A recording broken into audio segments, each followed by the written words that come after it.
All of you. So today we will start our next lecture, that is compaction of soil.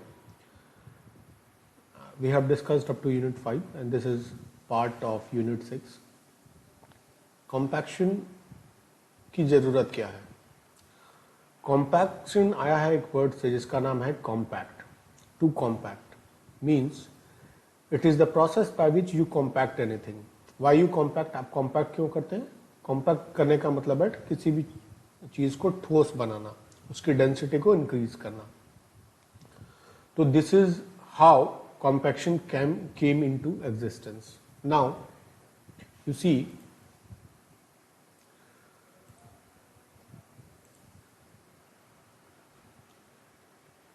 what will be the objective of our session. Means after completing this session, what are the things we will learn from the session plan?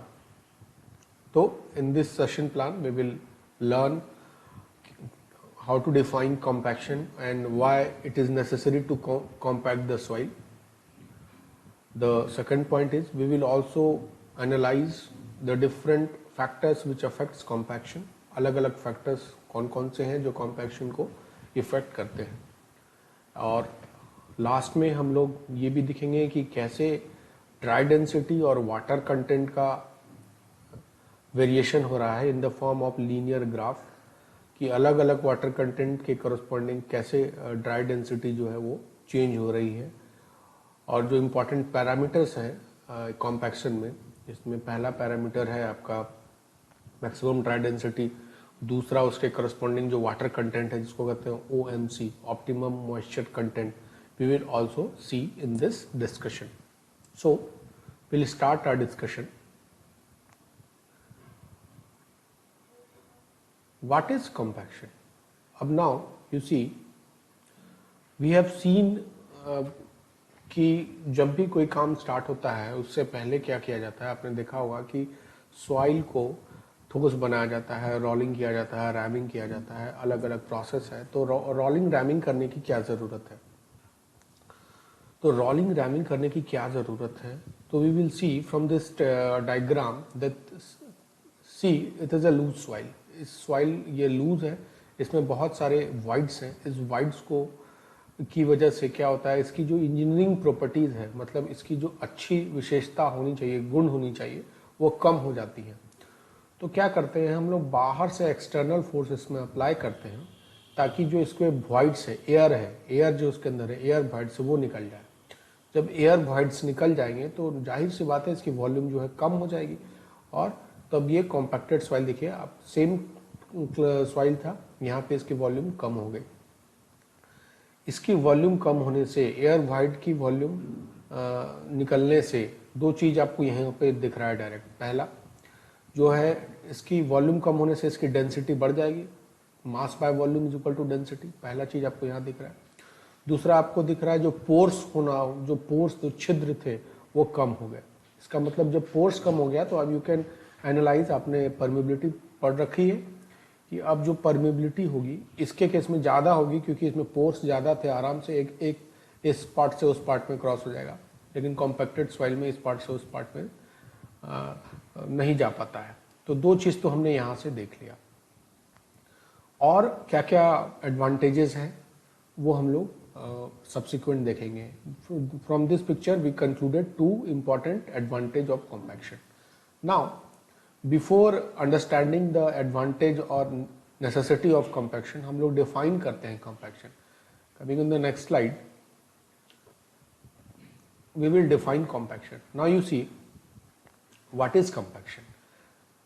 Define. When you need to define compaction, you will say कि it is a process of densification of the soil by application of mechanical energy in order to expel pore air. मतलब compaction वो विधि है जिससे soil को densify किया जाता है बाहर से मैकेनिकल बल लगा के. क्यों? क्योंकि इसके अंदर, सॉइल के अंदर जो पोर एयर है, सॉइल के पोर में जो एयर है उसको आपको एक्सपेल आउट करना है, उसको आपको निकालना है. You see, it is a diagrammatic representation. You see, this is a soil mass medium. इसमें solid भी होगा, वाटर भी होगा, एयर भी होगा। तो हमने 3 फेज डायग्राम में पढ़ा भी था, सॉलिड, वाटर, एयर। अब आप जब मैकेनिकल एनर्जी जब इसमें लगा रहे हैं तो क्या हो रहा है कि जो एयर है आपका, जो कॉम्पैक्शन है उसका एम है कि जब मैकेनिकल एनर्जी लगा रहे हैं तो जो एयर है इसके इंट्रैप्ड, वो एयर का वॉल्यूम कम हो जाए। जैसे मैकेनिकल एनर्जी आपने लगाया तो देखिए एयर वॉइड्स का कितना ज्यादा वॉल्यूम था, अब वॉल्यूम घट गया। तो this is the whole process of compaction. So it is one of the easiest way to understand. Perhaps आपको समझ में आ गया होगा कि it is the process in order to reduce the volume of air by providing mechanical energy। अब mechanical energy कैसे भी लगा सकते हैं, आप कूद सकते हैं उसके ऊपर, या आप रोल कर सकते हैं रोलर्स को, ठीक है। आप जो है रैमर्स, जिसको घर में आप देखे होंगे, धुरमुस होता है, एक नीचे में आयरन का रहता है बेस, ऊपर में बांस की बल्ली लगी रहती है और उससे प्लिंथ को कॉम्पैक्ट करते हैं, या छोटे छोटे कन्फाइंड एरियाज में रैमर्स यूज करते हैं। तो ये प्रोसेस है, इस टोटल प्रोसेस को हम लोग कहते हैं compaction. Now we will understand कि what is the need of compaction. अब कॉम्पैक्शन की जरूरत क्या थी। जाहिर सी बात है कि जो इतना हैवी रोलिंग मशीन आती है, इतनी बहुत हैवी रोलर मशीन आती है, उसकी ऑपरेटिव कॉस्ट बहुत ज़्यादा है। और क्यों जरूरत पड़ता है, देखने में बड़ा अच्छा लग रहा है कि वॉल्यूम कम हो गया, ज़्यादा हो गया, बट इसकी इंजीनियरिंग प्रॉपर्टीज क्या है। एज ए सिविल इंजीनियर आपकी क्यों आप उसको कॉम्पैक्शन को यूज करके आप उसके कैसे सॉइल की प्रॉपर्टीज को चेंज कर रहे हैं। तो कॉम्पैक्शन आप सीधा से ये समझिए कि एक टेक्निक है, ये एक ऐसा टेक्निक है जिससे आपके सॉइल के प्रॉपर्टी को मॉडिफाई करते हैं। जिस तरह से आपने कंक्रीट में पढ़ा होगा कि आप जो है कुछ एडमिक्सचर जैसे डाल के कंक्रीट की प्रॉपर्टीज को इनहेंस करते हैं, उसी तरह से कॉम्पैक्शन एक ऐसा टेक्निक है जिससे सॉइल की प्रॉपर्टी, इंजीनियरिंग प्रॉपर्टीज को आप इम्प्रूव करते हैं, ताकि जो स्ट्रक्चर उसके ऊपर बना है वो सेफ रहे और ड्यूरेबल रहे। तो now in this slide we will study what are the different advantages of compaction. Same thing, need और एडवांटेजेस एक ही है। जब वो नीड बना, जब वो एडवांटेज था, तभी हमने उसकी नीड निकाली। नाउ यू सी, पहला है to increase the bearing capacity of the soil. कहने का मतलब है कि जैसे आप कॉम्पैक्ट करते हैं, पोर एयर आपका निकलता है, डेंसिटी बढ़ती है, तो आपकी बियरिंग कैपेसिटी मतलब लोड लेने की क्षमता जो उस मिट्टी की है, उस मृदा की है, वो नेचुरली वो बढ़ जाती है। तो ये पहला एडवांटेज है। तो इसका मतलब को जो अनकॉम्पैक्टेड सॉइल होगा, उस अनकॉम्पैक्टेड सॉइल की जो बियरिंग कैपेसिटी होगी वो कम होगी बनस्पत जो कि कॉम्पैक्टेड सॉइल है, जो उसको ठोस बना दिया गया है मैकेनिकल फोर्स लगा के। दूसरा, to increase the density of the soil. कहने का मतलब है कि जब आप इसकी वॉल्यूम को कम कर रहे हैं, तो सॉइल की वॉल्यूम जब कम हो रही है, मास तो नहीं आपका कम हो रहा है, क्योंकि जब आप पोर एयर को एक्सपेल कर रहे हैं तो एयर का मास बहुत कम है, तो क्या निकलेगा, नेग्लिजिबल। तो वो घट क्या रहा है, घट रहा है उसका वॉल्यूम। वॉल्यूम घट रहा है तो उसकी डेंसिटी बढ़ेगी ही। दूसरी number we have cleared. Now third is to decrease the permeability of the soil. हमने आपको बताया भी पहले ही स्लाइड में कि जो आपका अनकॉम्पैक्टेड सॉइल था, लूज सॉइल था, उसमें बहुत ज्यादा पोर्स थे, छिद्र थे जो आपको दिख रहे थे, तो वहां से पानी निकलना आसान था। लेकिन जो कॉम्पैक्टेड सॉइल है, वहां पे आपका जो पोर्स है वो कम हो गया, पोर का साइज कम हो गया। तो इसकी वजह से क्या होगा, अब पानी जो निकलेगा वो बहुत कम वॉल्यूम में निकलेगा। तो this is how the permeability of the soil get reduced. Permeability, soil की परमिबिलिटी जो है वो रिड्यूस हो जा रही है। नाउ यू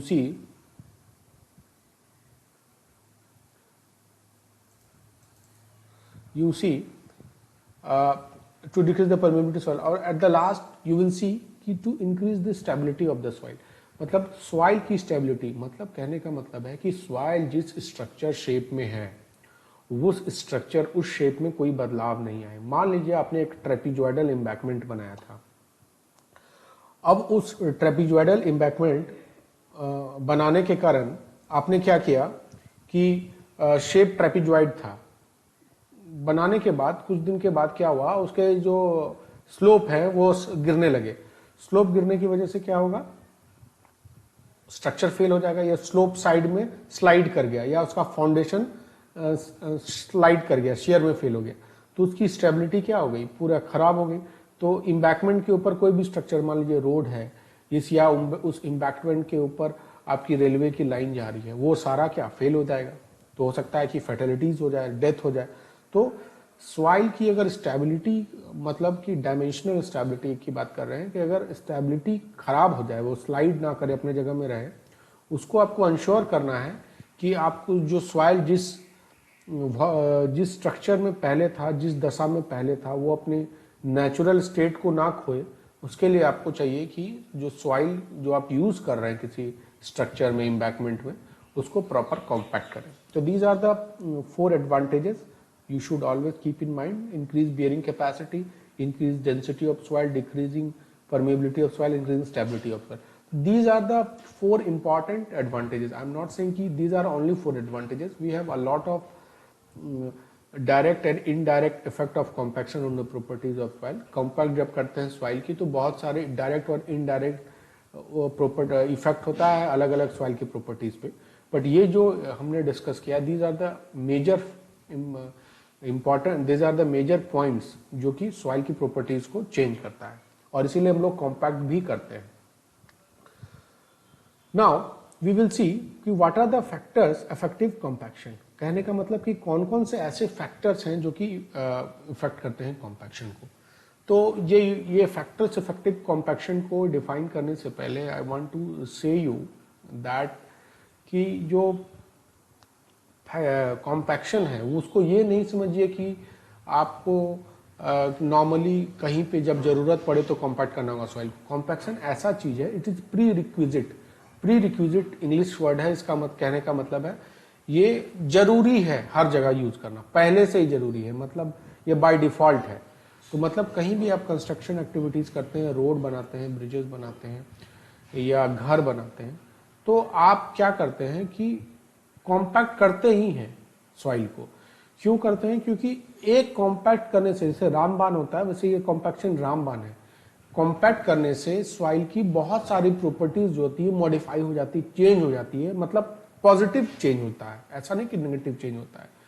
तो जब भी आपकी कोई भी कंस्ट्रक्शन होती है, रोड की, एम्बैकमेंट की, हाँ, घर में आपका मान लीजिए कंस्ट्रक्शन होना होता है, तो प्री रिक्विजिट है कि जो सॉइल आप जहां जो स्ट्रक्चर के जस्ट बीनीथ है, जो नीचे आता है, तो उसको आप कॉम्पैक्ट करते हैं ताकि उसकी इंजीनियरिंग प्रॉपर्टीज जो है इंप्रूव हो जाए। तो you should always keep in mind that compaction is pre requisite. ये हर जगह इसकी जरूरत पड़ती ही है, और आप देखते ही हैं आए दिनों में कि कॉम्पैक्शन कहाँ किस तरह से यूज किया जाता है। Now in this slide we will understand कि what are the factors affective compaction. ऐसे क्या क्या फैक्टर्स हैं जो कॉम्पैक्शन को अफेक्ट करते हैं। The first factor is water content, मतलब कि सॉइल में आपकी जो मिट्टी है उसमें कितना प्रतिशत पानी है। Water content is ratio of weight of water to the weight of solid into 100 if you express in percentage. तो कितना वाटर कंटेंट है उस पर भी डिपेंड करेगा कॉम्पैक्शन की किस तरह का हो रहा है। दूसरा है मेथड ऑफ कॉम्पैक्शन, मतलब किस मेथड के पे आप कॉम्पैक्ट कर रहे हैं सॉइल को। या हो सकता है कि आप धीरे धीरे स्टैटिक कॉम्पैक्ट कर रहे हैं, या हो सकता है कि आप छोटा छोटा रैमर्स, मैनुअल रैमर्स यूज कर रहे हैं, धुरमुस यूज कर रहे हैं, या हो सकता है कि आप डायनेमिक कॉम्पैक्ट कर रहे हैं, मतलब अचानक से आप कोई चीज ऊपर से आप पटक दिए, फिर नीचे करके फिर पटक दिए। तो ये डायनेमिक फोर्स जो होता है, जो चेंज करते रहता है, स्टैटिक नहीं होता, धीरे धीरे नहीं, मतलब अचानक से ज्यादा अमाउंट ऑफ एनर्जी लगाते हैं, तो that is dynamic type of compaction. तो ये सारे अलग अलग कॉम्पैक्शन मेथड पे भी कॉम्पैक्शन का कर्व, जो एक्चुअली आप कैसे पता करेंगे कॉम्पैक्शन कैसा हो रहा है, तो कॉम्पैक्शन कर्व से पता करेंगे। वी विल सी कैसा कर्व होता है।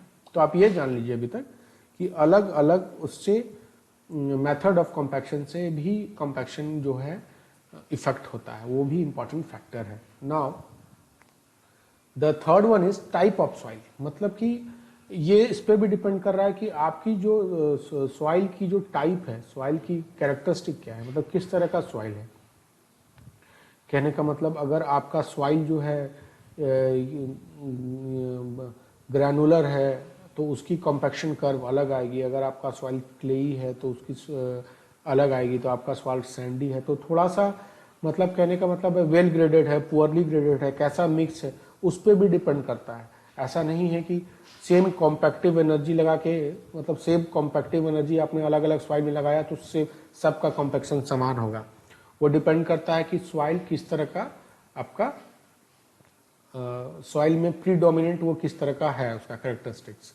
तो ये भी एक इम्पॉर्टेंट फैक्टर है जो कि हम लोग डिस्कस करेंगे। और लास्ट में है कॉम्पैक्टिव एनर्जी, मतलब कि कॉम्पैक्टिव एनर्जी मतलब कि आप जो मैकेनिकल फोर्स लगा रहे हैं वो मैकेनिकल फोर्स जो है वो किस तरह का आपका मैकेनिकल फोर्स लगा रहे हैं, मतलब या तो कम लगा रहे हैं बहुत, या तो मॉडरेट साइज में लगा रहे हैं, या तो बहुत ज़्यादा वैल्यू में लगा रहे हैं। कॉम्पैक्टिव एनर्जी कहने का मतलब है कि कितना फोर्स आप यहाँ वहाँ पे डाल रहे हैं, मतलब कितना एनर्जी यू आर पुटिंग।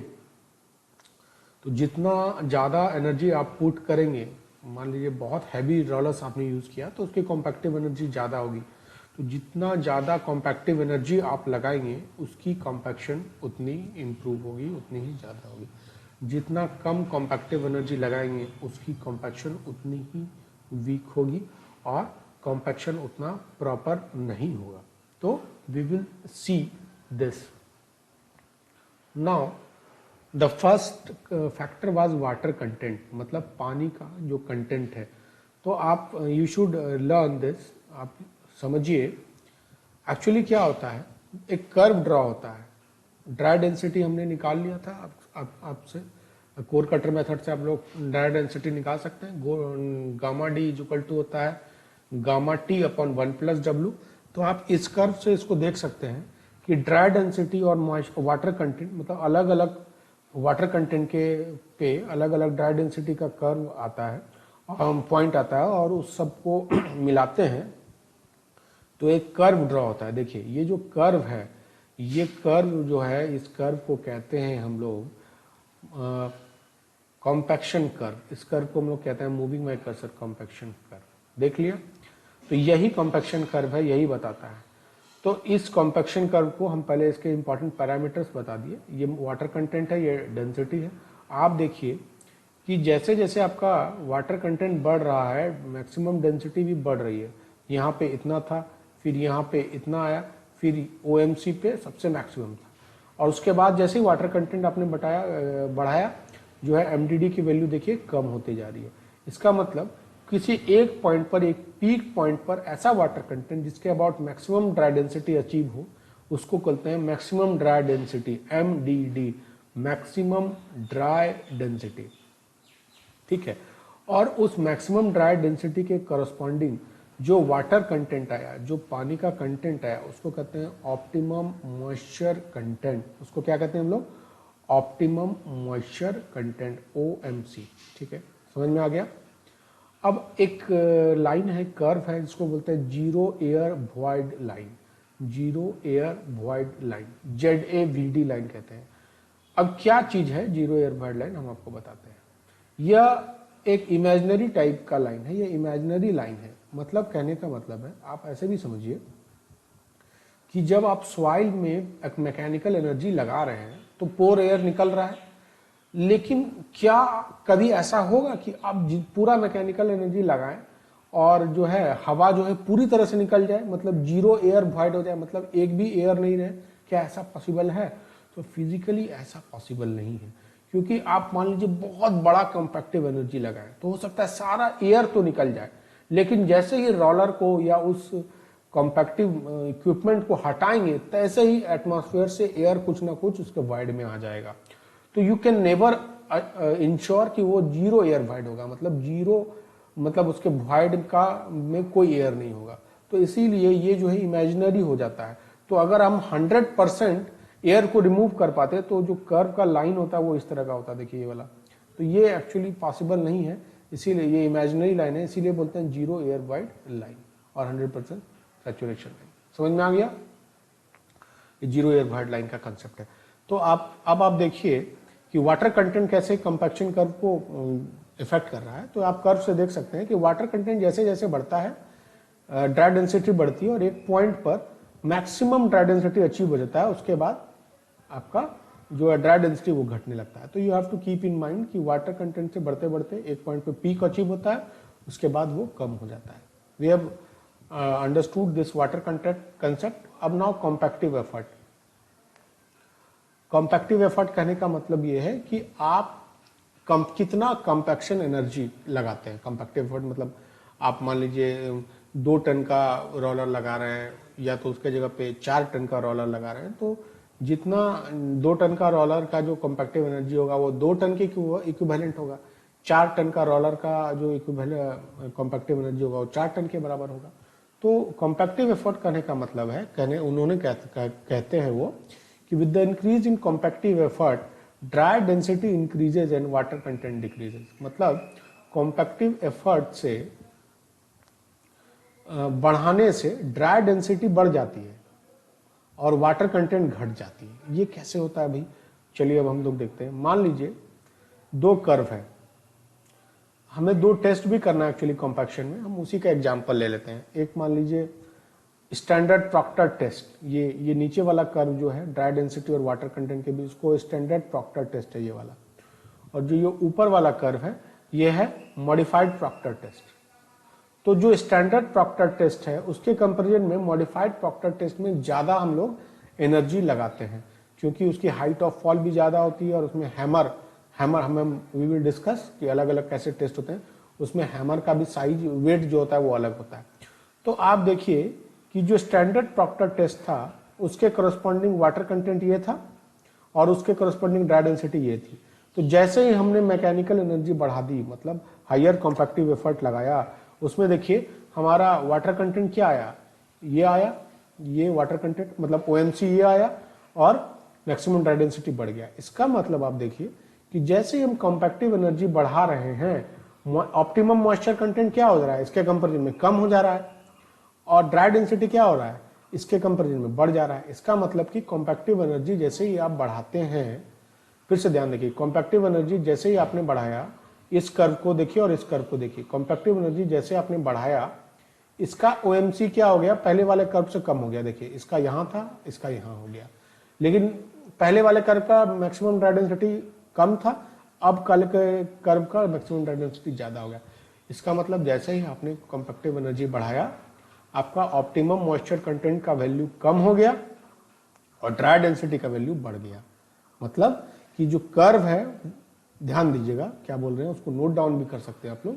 जो कर्व है वो क्या हो गया, टॉप पे, टॉप लेफ्ट हो गया। मतलब कर्व कहां शिफ्ट हुआ, टॉप मतलब ऊपर, ड्राई डेंसिटी बढ़ा, और लेफ्ट क्योंकि ऑप्टिमम मॉइस्चर कंटेंट घट गया। तो कर्व कैसे शिफ्ट हुआ, टॉप, टॉप और लेफ्ट, बाएं की तरफ। तो this is how the compactive effort effects the compaction curve, वो इस तरह से इफेक्ट करता है। You have seen this factor. Now we will go to another factor. अब है कि टाइप ऑफ सॉइल, मतलब कि कौन कैसे कैसा सॉइल का अलग अलग टाइप होने से जो आपका कॉम्पैक्शन कर्व है वो अलग अलग होता है। तो आप देखिए बहुत सारे कर्व है, कर्व 1 है, कर्व 2 है, कर्व 3 है, कर्व 4 है, कर्व 5 है। तो आप हमेशा ये चीज ध्यान रखिए, you can write down in your copy also, कि फॉर फाइन ग्रेन सॉइल, जो पतले दाने वाले सॉइल है, उस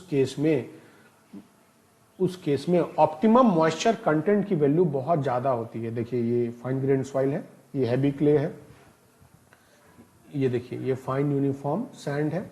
तो जैसे जैसे ही आप फाइन ग्रेन की तरफ बढ़ रहे हैं, देखिए ऑप्टिमम मॉइस्चर कंटेंट क्या हो रहा है आपका, बढ़ रहा है। तो और जैसे जैसे कोर्स ग्रेन की तरफ बढ़ते हैं उसका ऑप्टिमम मॉइस्चर कंटेंट देखिए, जैसे ये कोर्स सीड है सैंड, ये एल ग्रेडेड है सैंड, ये पहला कर्व, ये दूसरा कर्व है ग्रेवल सैंड सिल्ट क्ले। तो 2 चीज ध्यान में रखिए, फाइन ग्रेन सॉइल के केस में ऑप्टिमम मॉइस्चर कंटेंट बहुत ज्यादा होता है, you can see for this curve, और मैक्सिमम ड्राई डेंसिटी बहुत कम होता है। आप देख सकते हैं इसकी मैक्सिमम ड्राई डेंसिटी कितनी कम है, देख सकते हैं। लेकिन जो कोर्स ग्रेन सॉइल होता है, जैसे एक कर्व 1 देख लीजिए, कर्व 2 लिख लीजिए, कोर्स ग्रेन सॉइल में मैक्सिमम ड्राई डेंसिटी बहुत होता है। देखिए कितना हैवी है, कितना ज्यादा है, 2.1 के आसपास है, 2.1 के आसपास, लेकिन उसकी ऑप्टिमम मॉइस्चर कंटेंट बहुत कम है। अब देखिए कितना कम है। अब ऑप्टिमम मॉइस्चर कंटेंट आपको देना हो तो यहां से परपेंडिकुलर मूव करें, यहां आप कर्सर मूव करें, यहां देखिए कितना है, बहुत कम है, 5% के आसपास है। इसका मतलब आप ये ध्यान में रखिए कि जो फाइन ग्रेन सॉइल है उस केस में मैक्सिमम ड्राई डेंसिटी ज़्यादा नहीं होता है, उसमें ऑप्टिमम मॉइस्चर कंटेंट ज़्यादा होता है।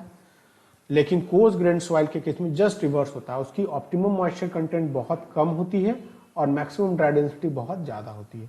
तो this is how different type of soil exhibit different compaction curve properties. अलग अलग सॉइल के टाइप पे कॉम्पैक्शन कर्व की अलग अलग प्रॉपर्टी होती है।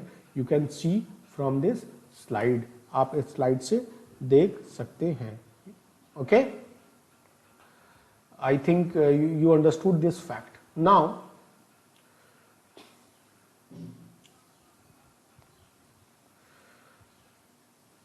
अब आप देखिए मेथड ऑफ कॉम्पैक्शन।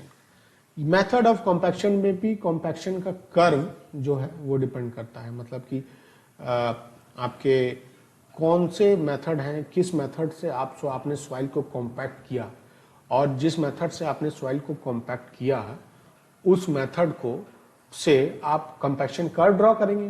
तो अलग अलग मेथड्स, एक ही सॉइल को मान लीजिए आप अलग अलग मेथड से आप कॉम्पैक्ट कर रहे हैं, तो अलग अलग मेथड से कॉम्पैक्ट करने पे आपकी जो कॉम्पैक्शन कर्व आएगी, जो कॉम्पैक्शन का कर्व है वो अलग अलग आएगा। जैसे मान लीजिए एक ही सॉइल था, उसको आपने लेबोरेटरी में स्टैटिक कॉम्पैक्शन किया, ये कर्व 1, तो उसकी प्रॉपर्टी देखिए ये आ गई, कर्व ऐसा आ गया। आपने मॉडिफाइड एस्थो कॉम्पैक्शन किया, तो एस्थो एक्चुअली अमेरिकन स्टैंडर्ड्स है, तो उसके हिसाब से हमने कॉम्पैक्शन किया, तो उसका कॉम्पैक्शन कर्व ये आ गया। आपने स्टैंडर्ड प्रॉक्टर कॉम्पैक्शन किया, तो उसका थर्ड नंबर ये आ गया। उसके बाद तो अलग अलग मेथड यूज करने से आपने field compaction rubber loaded 6 passes किया, तो ये 5 नंबर उसका कर्व आ गया। आपने field compaction 6 foot roller passes किया, तो उसका 6 नंबर कर्व आ गया।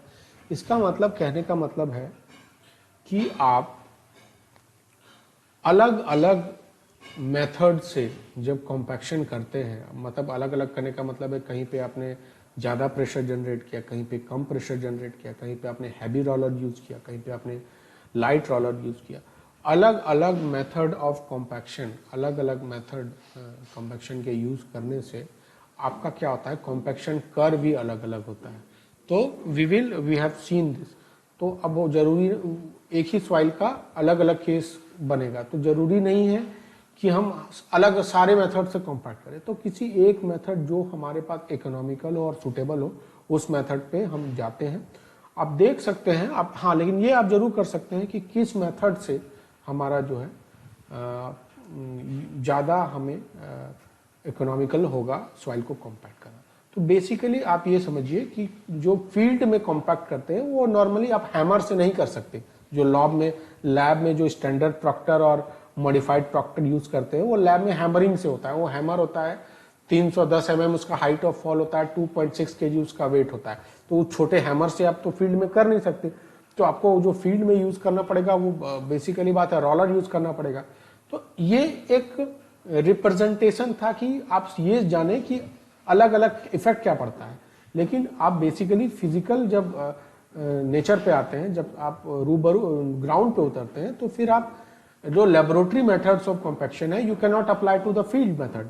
तो फील्ड मेथड में you need to have a different setup of modification for compaction. तो आप उसके लिए आप अलग अलग रोलर्स यूज करते हैं, दैट वी विल सी कि अलग अलग रोलर्स क्या यूज होता है। तो we have seen all the different factors which affect the method of compaction. पहला था वाटर कंटेंट, हमने देख लिया। दूसरा था कॉम्पैक्टिव एनर्जी, हमने देख लिया। तीसरा था टाइप ऑफ सॉइल, हमने देख लिया। और चौथा है method of compaction, that we have already seen. आप इसको देख पा रहे हैं, इसको you can write it down. मैं कुछ अगर ऐसा इंपॉर्टेंट बता रहा हूं तो आप इसको पॉज करके डाउनलोड करके आप इसको लिख भी सकते हैं।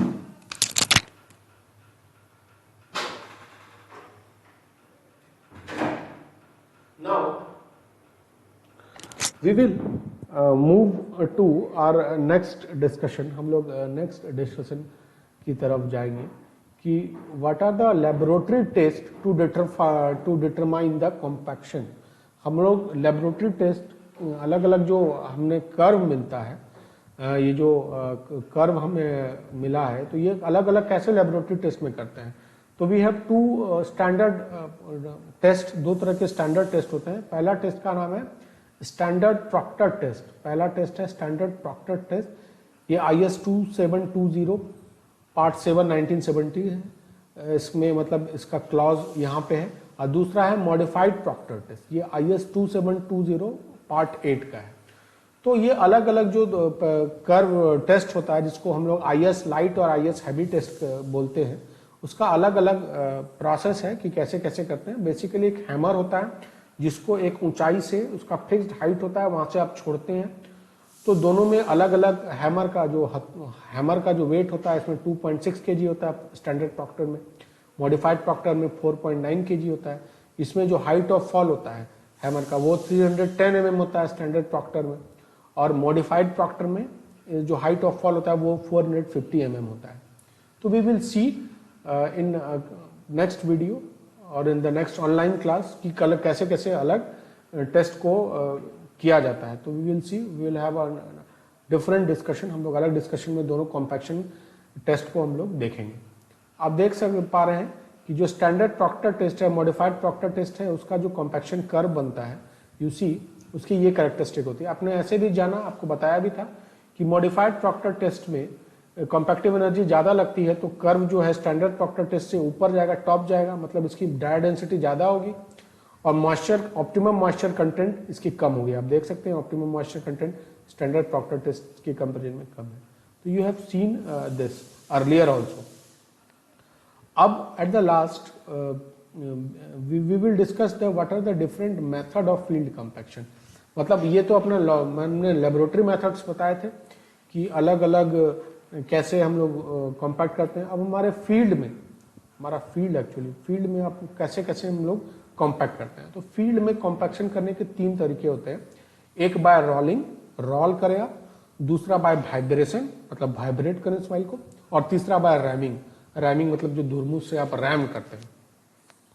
तो इस तीनों मेथड से हम लोग फील्ड कॉम्पैक्शन करते हैं। तो उस कॉम्पैक्शन को करने के लिए हमारे पास बहुत सारे इक्विपमेंट होते हैं, जिसमें हम रोलर्स भी यूज होते हैं, वाइब्रेटर भी यूज करते हैं और रैमर्स भी यूज करते हैं। तो अलग अलग सॉइल के लिए अलग अलग जगह सुटेबल होता है। जैसे ये पहला जो केस है, इसको बोलते हैं स्मूथ व्हील रोलर। ये जो पहला केस है, this is the case of smooth wheel roller. ये रोलर एक्चुअली यूज होता है कोर्स ग्रेन ग्रेवल सॉइल में। जो कोर्स ग्रेन सॉइल होता है या ग्रेवल टाइप का सॉइल होता है, उसमें यूज होता है स्मूथ व्हील रोलर। ठीक है। दूसरा होता है ये ग्रिड रोलर। तो ये ग्रिड रोलर एक्चुअली आपको दिख रहा है, ये ग्रिड है, आपको दिख रहा है, ये ग्रिड की तरह बना हुआ है इसका सारा व्हील्स में। तो ये ग्रिड की तरह जो बना हुआ है, ये एक्चुअली जब आपका बहुत कोर्स बॉल्डर टाइप का होता है, बहुत हैवी, उसको तोड़ने के लिए, क्रश करने के लिए ये काम आता है। तो ये काफी हैवी होता है। तो ये ग्रिड रोलर्स वहीं पे आपका कोर्स बॉल्डर और ग्रेवल, हैवी ग्रेवल्स रहता है, तो वहां पे इसको ग्रिड रोलर को यूज होता है। तीसरा आप देखिए, this is ship foot roller. Ship foot roller मतलब शिप, मतलब जो भेड़ की जो फुट होती है, उस पर थोड़ा प्रोजेक्शन रहता है इस तरह का, जो मैं मूव कर रहा हूँ कर्सर, वो आप देख पा रहे हैं। तो ये ऐसा ही प्रोजेक्शन रोलर के ऊपर भी रहता है शिप फुट रोलर में। तो you can see that ship foot roller, ये जो शिप फुट रोलर है, ये बेसिकली क्लेई सॉइल, जो कोहेजिव सॉइल है, उसमें क्या होता है, आपको क्लेई सॉइल को नीड करना पड़ता है। जैसे आटा को आप गूंथते हैं, वैसे ही क्लेई सॉइल को आपको गूंथना पड़ता है, आपको लेयर बाय लेयर को मिक्स करना पड़ता है, तभी वो कॉम्पैक्ट होगा। तो ये शिप फुट रोलर जो होता है, कोहेजिव सॉइल के लिए जरूरत होता है उसको कॉम्पैक्ट करने के लिए। तो ये मोस्ट यूजेबल है कहाँ पे, कौन से साइड पे, जो कोहेजिव सॉइल है, क्लेई सॉइल है। अब अगला देखिए, वाइब्रेटरी रोलर। वाइब्रेटरी रोलर कहने का मतलब यह है कि ऐसा रोलर जो जहां पे रोलिंग में वाइब्रेटर्स लगा रहता है, मतलब रोलिंग करने के दौरान ये वाइब्रेट भी करेगा। ये जो व्हील्स है, ये वाइब्रेट भी करता है। तो ये वाइब्रेट क्यों करता है, तो वाइब्रेट करने के लिए इसमें एक वाइब्रेटर इंस्ट्रूमेंट लगाया जाता है, और वो अनबैलेंस टॉर्जन इसके अंदर लगा रहता है, और अनबैलेंस टॉर्जन के कारण क्या होता है, इसमें ये वाइब्रेट होता है। तो जो सैंडी सॉइल होता है, जो कोहेजनलेस सॉइल होता है, उसमें वाइब्रेशन देने से क्या होता है, तुरंत जो है अपने जगह पे सब आ जाता है, मतलब कॉम्पैक्ट हो जाता है। तो आप जैसे भी नॉर्मली देखिएगा, कभी जार में आप चीनी डाल के देखिएगा तो क्या होता है, चीनी एक बार डालते हैं तो पूरा भर जाता है। तो घर में क्या करते हैं, उसको वाइब्रेट करते हैं, शेक करते हैं। शेक करने से क्या होता है, सब अपनी जगह पे आ जाता है। तो आप वो एक्सटर्नल वाइब्रेशन प्रोवाइड कर रहे हैं। उसी तरह से जो सैंडी सॉइल होता है, ये रोलिंग के साथ साथ ये वाइब्रेशनल एनर्जी भी देता है, जिसके कारण क्या होता है, सारा पार्टिकल्स डेंस हो जाता है, अपने पास आ जाता है, और जो उनके बीच का जो पोर एयर है, जो एयर है, हवा जो है उसके बीच में, वो निकल जाता है। तो this vibratory roller is use for sandy soil और cohesionless soil. Okay, now in the last we you see pneumatic tyre roller. Pneumatic tyre roller मतलब रोलर होता है, नॉर्मली टायर यूज होता है व्हील्स के जगह पे, और इसमें एयर प्रेशर लगा रहता है। एयर प्रेशर रहता है, एयर प्रेशर की वजह से ये वेट अपना ग्रेविटेशनल फोर्स कॉन्टैक्ट प्रेशर डालता है, किस पे, ग्राउंड पे डालता है, और इस दौरान उसकी क्या होती है, कॉम्पैक्शन होती है। तो बहुत व्हील्स हो सकता है 8-8, 9-9 व्हील्स लगे रहे हों, और इसकी जो स्पेसिंग होती है वो प्री डिफाइंड होती है इस तरह से, ताकि ये प्रॉपर जहां एरिया में इसको कॉम्पैक्ट करना हो, ये टोटल एरिया कवर कर पाए। तो न्यूमेटिक टायर रोलर बेसिकली आपको कोहेजनलेस, कोहेजिव सॉइल दोनों जगह यूज होता है। तो इसका कोई खास एक जगह नहीं है, ये दोनों जगह यूज हो सकता है।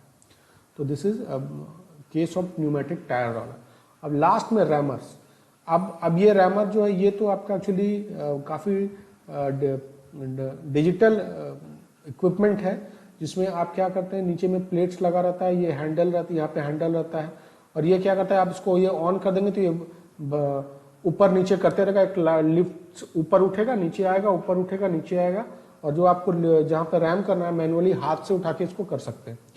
तो बेसिकली रैमर्स का वहां जरूरत होता है जहाँ पे आप रोलर्स यूज नहीं कर सकते, जैसे कन्फाइंड एरिया, कोई कोना है, कोई किनारा है, जैसे घर में आपको रैमिंग करना है तो धुरमुस यूज करते हैं। कोई ऐसा एरिया है जहाँ पे रोलर नहीं घुस पाएगा, तो उस एरिया में हम लोग रैमर्स यूज करते हैं। क्यों? क्योंकि वहाँ पे और कोई बड़े हैवी इक्विपमेंट यूज नहीं हो सकते। तो this is all about the rammers. और रैमर्स के केस में आप रैमर्स के जगह आप धुरमुस भी यूज कर सकते हैं मैनुअल, जिसमें एक नीचे में प्लेट लगा रहेगा और ऊपर में आपका जो है पकड़ने के लिए हैंडल लगा रहता है। या तो हो सकता है आयरन का लगा हो, या तो हो सकता है वो आप बैम्बू का, बांस का लगा हुआ हो। तो this is all about the basic of the compaction. we will have next video lecture on YouTube और video class online, जिसमें हम लोग और इसके जो बचे टॉपिक है, जैसे डिफरेंट टाइप्स और 2 types of experiment we conduct, जैसे IS लाइट और IS हैवी, और difference between compaction and consolidation. और उसके बाद हमारा इस यूनिट में बच जाता है स्टेबिलिटी, स्टेबलाइजिंग द सॉइल, मतलब सॉइल को कैसे हम स्टेबलाइज करते हैं, सॉइल स्टेबलाइजिंग टेक्निक कैसे स्टेबलाइज करते हैं उसको। तो very soon we will have a new discussion on this and we will finish this unit 6। तब तक के लिए आप रिवाइज करते रहिए। आप I hope will meet very soon. Thank you.